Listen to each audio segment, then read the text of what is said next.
Jemaat yang terkasih, kami menyapa dengan Salam. Tiba kita pada hari ini, pada minggu yang keempat, menjadi keluarga bagi sesama. Di minggu pertama, kita bicara tentang bahasa cinta yang memayungi seluruh tema-tema di bulan keluarga. Minggu kedua kita berbicara tentang menjadi sahabat bagi pasangan. Setelah pasangan itu menjadi sahabat, bagaimana menjadi sahabat bagi anak-anak pada minggu yang lalu. Dan pada hari ini ketika anak dan orang tua sudah bersahabat, bagaimana membangun persahabatan dengan sesama yang lain. Dan minggu depan kita akan berbicara bagaimana keluarga bersahabat dengan alam sekitar kita. Tema ini kita angkat dalam Sinode Gereja Kristen Sumba sebagai sebuah kepedulian bahwa cinta dimulai dari rumah untuk kita berikan kepada sesama dan juga kepada keluarga kita yang bernama alam semesta ini. Minggu ini BPNJ melaksanakan perkunjungan kepada salah satu jemaat di bawah umur yang mengalami pelecehan seksual. Kita berbicara gereja ramah anak dari 2017. Ternyata kita juga kena persoalan pelecehan itu.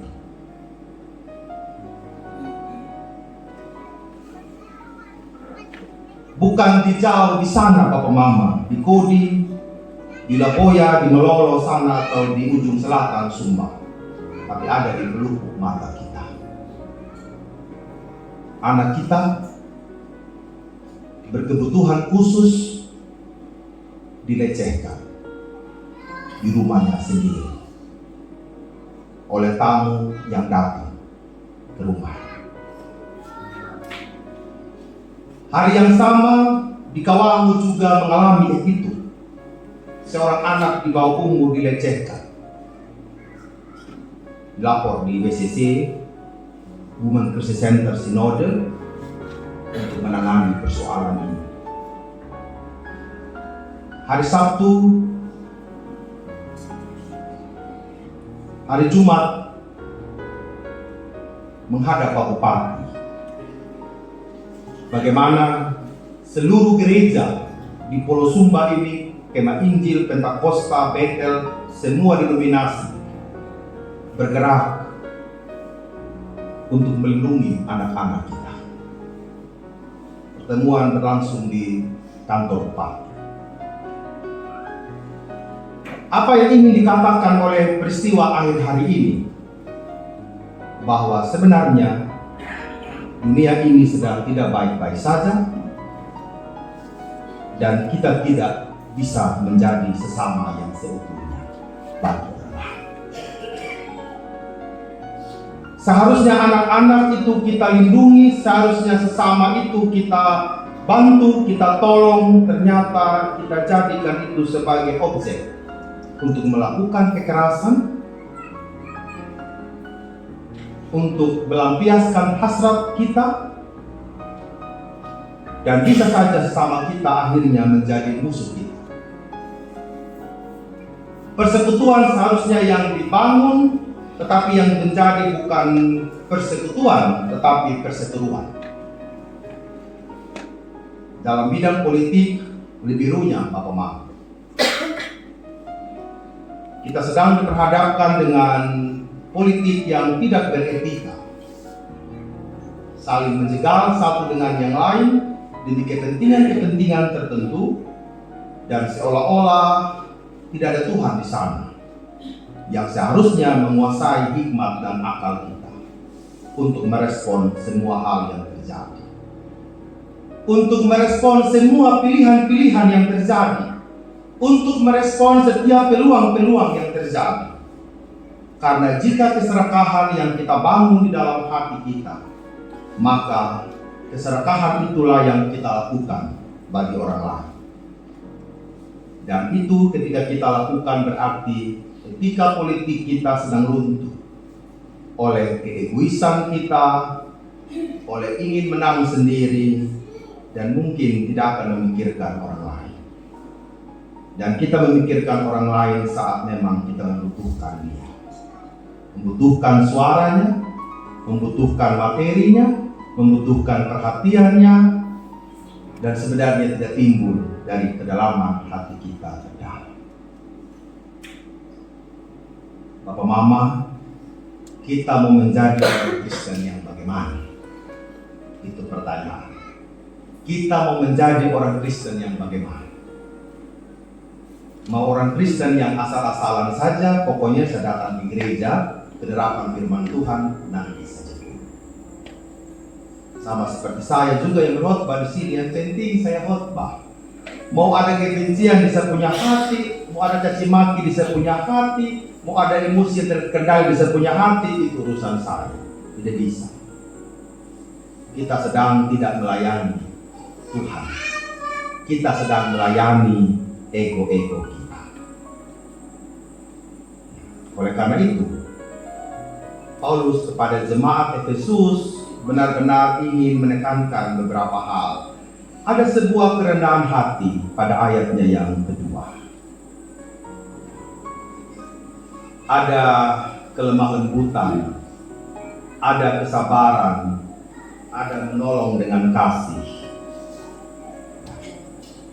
Ada kesatuan berlandaskan alat Tritunggal, satu roh, satu Tuhan, dan satu Allah. Memahami dirinya, memahami diri kita, bahwa kita ini adalah persekutuan dengan Allah. Bukan persekutuan dengan hal apapun di luar kita. Ya. Manusia sedang membangun persekutuan dengan Allah saja. Berarti nilai-nilai kealahan itu, imago Dei, citra Allah itu, nilai-nilai yang Allah ingin wariskan kepada kita dalam Kristus Yesus, itulah yang seharusnya hidup dalam persekutuan kita.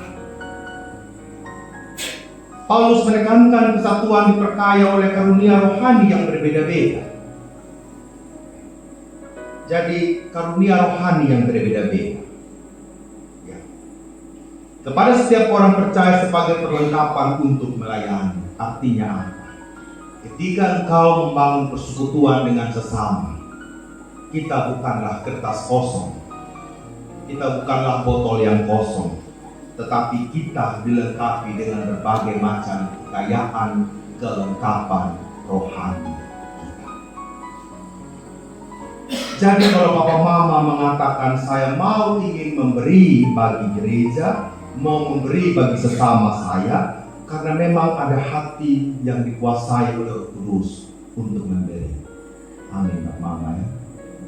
Kalau Bapak Mama ingin mengatakan saya mau melayani di gereja, saya mau melayani di komisi-komisi, karena benar Bapak Mama merasa ada keselamatan yang Tuhan berikan kepada kita, makanya saya mau melayani. Kalaupun saya mau tersenyum sama orang, Bapak Mama, bukan karena terpaksa begitu, tapi memang karena hati saya, iman saya memang Tuhan sedang siapkan untuk membahagiakan orang lain. Bapak Mama pernah tersenyum yang terpaksa, Bapak Mama? Pernah toh? Gak usah jauh-jauh deh. Di gereja setiap hari ini juga mungkin ada yang saling buang muka. Renungkan saja. Kalau dia bukan buang muka, dia buang hati. Muka tersenyum, tapi hati perempuan nih. Pakai itu anting yang panjang begitu, bukan untuk pamerin. Mungkin bilang, pakai les di rambut, kayak muka. Bisa saja begitu, tapi kalau orang barat tidak baik-baik saja. Ini gitu ya. Ya. Muka kita bisa tersenyum, tapi tidak dengan hati. Kita memberi kepada orang lain, tapi mungkin kemudian kita bisa mengungkit-ungkitnya lagi. Jadi sebenarnya kita tidak sedang menggunakan kelengkapan rohani untuk mengatakan, ya saya mengasihi seutuh-utuhnya ya karena saya memang mengasihi. Saya melayani di gereja ya karena memang saya menyadari Tuhan melengkapi saya dengan suara yang bagus, bisa main musik, bisa mimpin firman, bisa juga mendoakan orang lain, bisa juga punya karunia untuk mengajar orang lain. Tidak semua orang kalau ada yang ajar itu punya kemampuan, persuasi. Ya, kalau kata kasarnya suka gombal gitu, nah itu tujuh pelayanan. Bisa dia itu akan dia punya kemampuan untuk bagaimana itu orang itu mampu. Iya sudah. Kalau ada begini, itu menurutnya Mami sudah itu kan ya. Meraih ibu komplek ikut komplek begitu ya. Tidak gampang. Kemampuan kita yang ya saya punya kemampuan, saya pergi berdoa gitu ya, untuk orang sakit. Nah kalau ada itu pakai itu Mama. Mungkin kita tidak bisa berdoa, kita hanya bisa mengatakan saya ini kayaknya bisa berdoa, tapi saya punya tangan, kalau saya pergi saya bisa menepuk bahunya dan dia pasti kuat. Saya punya kemampuan membuat kata-kata yang baik. Ya tulislah kata-kata yang baik di Facebook. Jangan tulis colek yang merasa jalan terus sampai hari ini. Gitu ya. Tulis yang mau menyindir orang lain.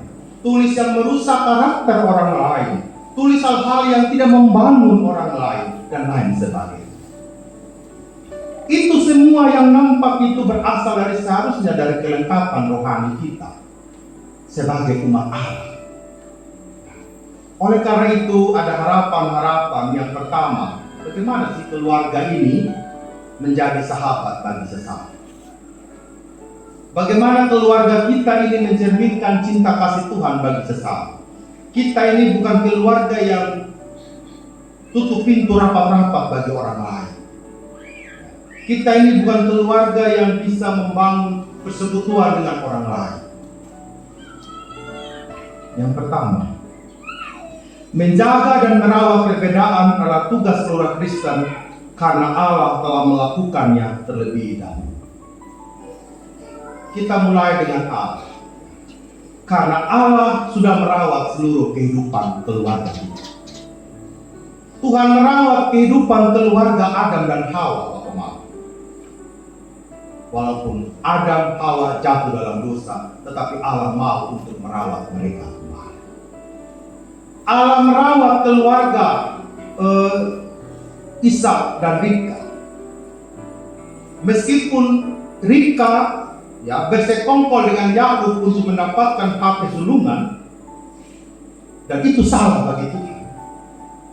Tuhan tidak mau keluarga itu gagal, Bapak. Dia tidak mau.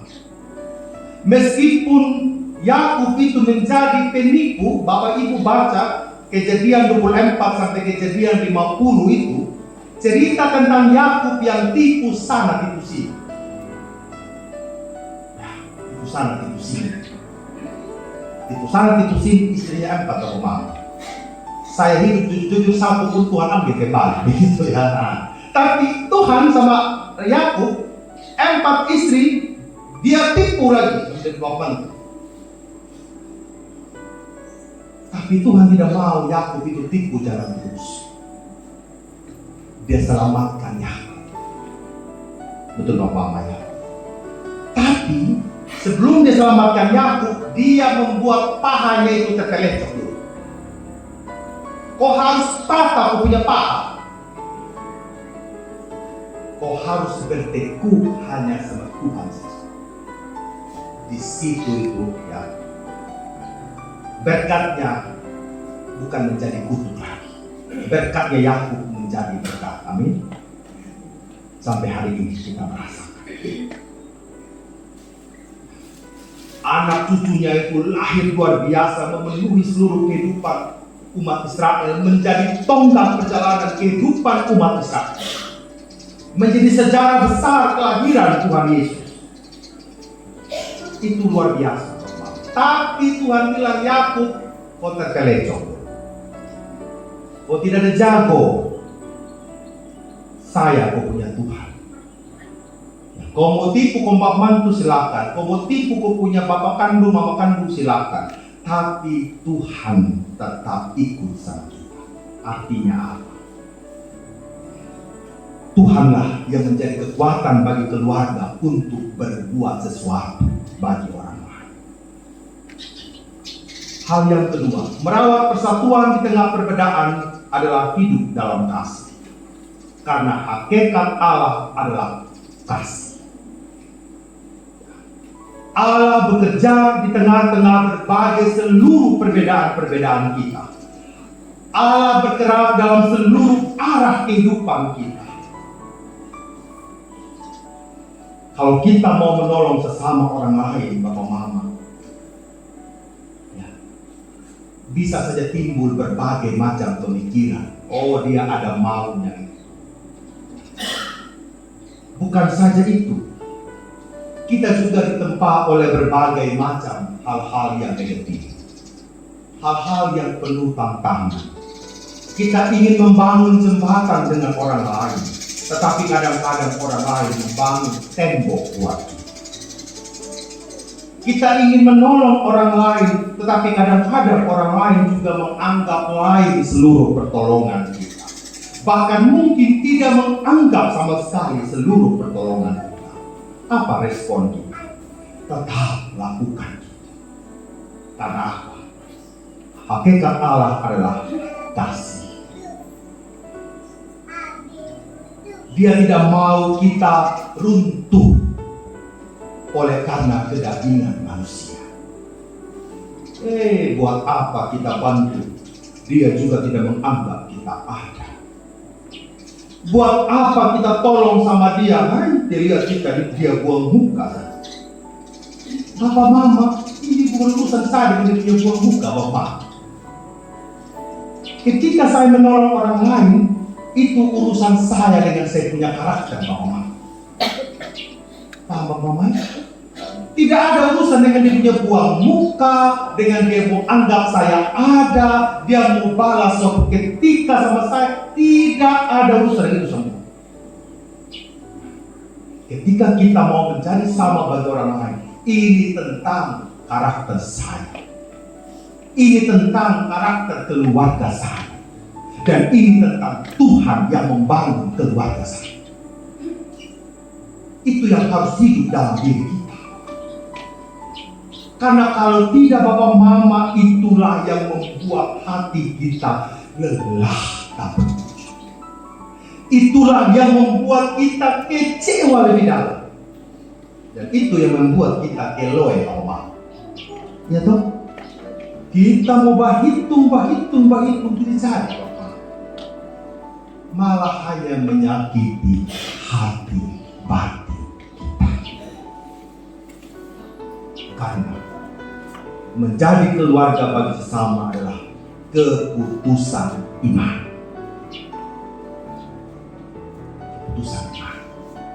Bapak Ibu datang di gereja karena keputusan iman. Betul tidak, Bapak? Jadi sampai di gereja ada orang mau buang muka, ada orang yang tidak anggap sama kita, ada kita punya musuh di sana, tidak diurusan. Saya mau kebahagiaan. Dan saya mau mendoakan orang itu supaya Tuhan yang kasih lurus dia punya hati.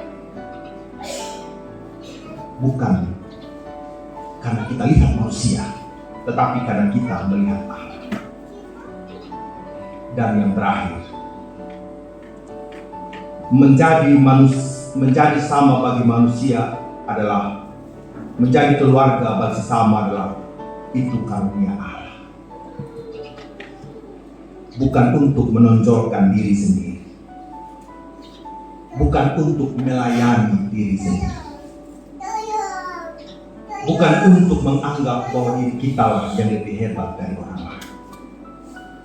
Bukan untuk menganggap bahwa kita lah yang lebih unggul dari orang lain.